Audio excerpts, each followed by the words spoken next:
আলাইকুম গাইস, এই যে মোটামুটি আপনার 4টা ইলিশা নিয়েছি 1.5 কেজির মতো সাইজ হবে।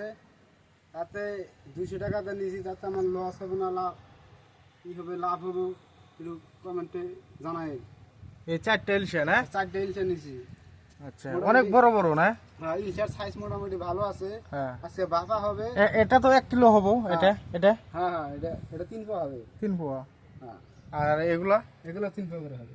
আচ্ছা, অনেক বড় বড়। অনেক বড় বড়। তে মোটামুটি বাফা বানামু। পুরান বানিয়ে 2 পিস পাড়া দিমু।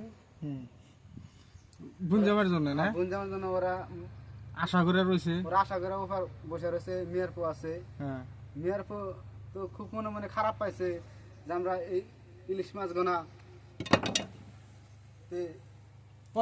এটা আমাদের আমাদের আসামের নদীর মাছ, কিন্তু ইলিশ হলো পদ্মার একদম তরুণ তাজা মাল।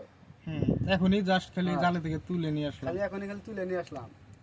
ঠিক আছে, তো দেখেন একদম তাজা তাজা ইলিশ। মোবাইলটা বগলে নিয়ে আসো। দেখো একদম কান্দাগুলা একদম টাটকা মাল।